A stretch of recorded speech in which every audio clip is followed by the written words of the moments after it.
Are you aware of the Nanking Massacre and how the foreigners were able to come up with a strategy to protect the Chinese from the Japanese troops and their brutality? I assure you that if you stay till the end of this video, you will have all the details you need. Remember to subscribe to our channel before proceeding with today's video. Without further ado, let's get started. We all know the famous Massacre of Nanking, where the Japanese army brutally killed thousands of people in the span of 6 weeks. Good Samaritans came along with a strategy to keep the Chinese people safe, which was well known as the Nanking Safety Zone. It was a heavily militarized area to keep away any Japanese soldiers from interfering with them anymore. The International Committee for the Nanjing Safety Zone, led by a German merchant and Nazi Party member John Raab, was established by foreigners in Nanjing. Chinese civilians were protected from harm and brutality during the Nanjing Massacre thanks to the zone and the work of the International Committee. Many may ask themselves, why not the Chinese government that shelters its citizens? The truth is they departed and left the city to be burnt down and the people to be brutally murdered. During that time, there were many Europeans in the city working in trade or going on missions. As the Japanese military drew near Nanjing, the majority of the foreign residents of Nanjing also left the city. Westerners who stayed behind were the ones who established the safety zone. It was more of a refugee camp in a very large area, approximately 3.4 miles to 25 refugee camps, and it was centered around the US Embassy. The city of Nanjing declared the safety zone to be honest, donated food and money, and stationed security personnel there. Although the Japanese army was unaware of its presence, they decided not to attack any areas of the city which did not have Chinese military personnel there.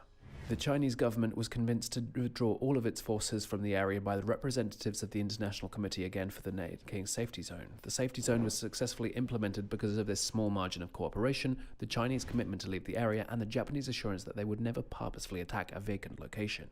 The committee's attempt to save former Chinese soldiers was among its first organized operations after the Japanese army claimed victory. Raab convinced the Chinese soldiers to lay down their guns and accompany the refugees. He declared that he would make an effort to convince the Japanese military to release these former soldiers once they stopped to pose a threat to the Japanese army. Although the Japanese ignored his request, they would only be able to track the Chinese soldiers if they were to change civilian clothes and blend in with the civilians inside the safety zone.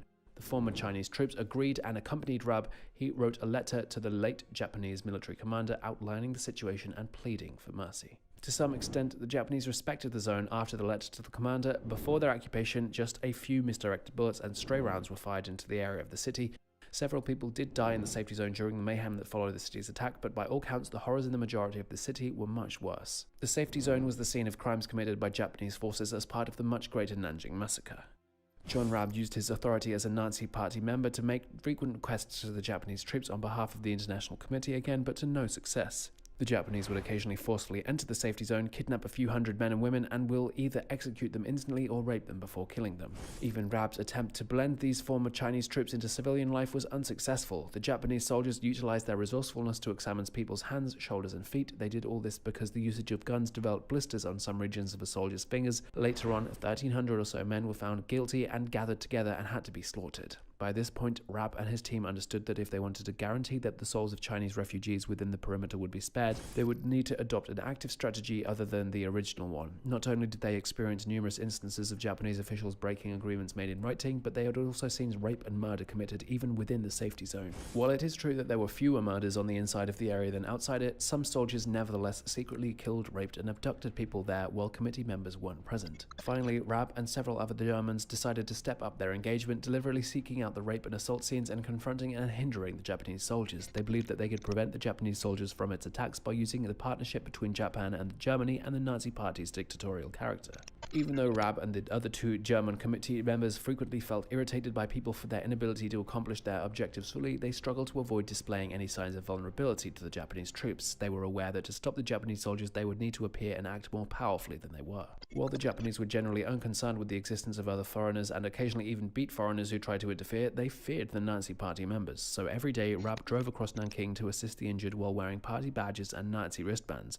Often, a few of the victims' family members would stop Raab's vehicle and ask for assistance. Raab forced them to lead him to the site of the assaults after letting them get into the car. When Raab arrived on the scene, he immediately moved the Japanese soldiers away from the victims. He shouted at the Japanese soldiers, flashed his Nazi ID, and occasionally even lifted the raping soldiers with physical force. As usual, he was out and about on the first day of the year. When he came across a rape scene, he shouted "Happy New Year" as he got close to the soldier raping them, and the shocked soldier fled with his pants down. How brave. After realizing that the strategy was a success, Raab distributed whistles to the refugees staying in his home and directed everyone to blow the whistle whenever they were assaulted or saw another person being assaulted by the Japanese troops. They would blast their whistles to signal Raab whenever they climbed the fence around his home and proceeded toward the women. Raab would then run outside to defend the women and drive the soldiers away. Together with these kind-hearted Westerners, other volunteers from China also put their own lives in danger to help other Chinese inside the safety zone. There were still a few educated Chinese who, for unknown reasons, remained behind. They worked with the 22 Westerners to handle the Nanking International Safety Zone and rescue the Chinese. Also, many refugees offered their services to the management, security, and cleaning of the zone. High-class Chinese people developed intimate ties with the Westerners. They were intelligent individuals who spoke other languages well. They collaborated closely alongside the Westerners in the International Committee to resolve numerous problems during the Nanking Massacre. Within the zone, they planned and supervised the distribution of assistance, and they also served as a communication link for Westerners and refugees. Outside of the zone, they acted as interpreters to assist Westerners in dealing with the Japanese. These Chinese made a significant contribution, irreplaceably, to the safety zone. Also, most heads of refugee shelters, members of the Safety Zone Special Committee, and other administrative employees were Chinese with middle management positions. The Safety Zone's foundation rested on them. They made enormous contributions to the efficient running of the whole rescue with their diligence and diligent work. So when Safety Zone was first established, they stepped up and offered their aid. As the Japanese took control of the city, unfortunately many of them killed, but the majority persisted under control. After some time, Japanese military officers distributed posters in Nanking instructing the populace to apply for Good Citizens papers. These papers, which the Japanese government offered in the form of a passport, would, in the words of the military officials, guarantee the safety of the innocent people. From December 28th to January 14th, the general public lined up to register. Some young males were detained as former soldiers even during registration periods. The committee's leaders rushed to the location as soon as the arrests were placed to convince the Japanese troops to free the captives. In some cases, they were successful, but in others they were not, and found innocent civilians dead. The Japanese ordered the residents to return to their homes at the end of January after claiming to have restored order. On February 18th, most of the refugees in the Nanking Safety Zone were transferred, and the area ceased to exist as a result. For the city to be ruled effectively, the Japanese government installed Chinese nominees as leaders of the Nanking government. The Nanking Safety Zone is thought to have saved the lives of some 250,000 citizens, or about half of the existing population, despite the massacre. But if some rapes and random killings continued after that, the frequency decreased dramatically. Moreover, there were no additional incidents of deliberate killing. Bad times paralyze the majority of people, but a minimal number of people can abandon all caution and accomplish things that even they would not have imagined doing in normal circumstances for reasons the majority of us won't understand.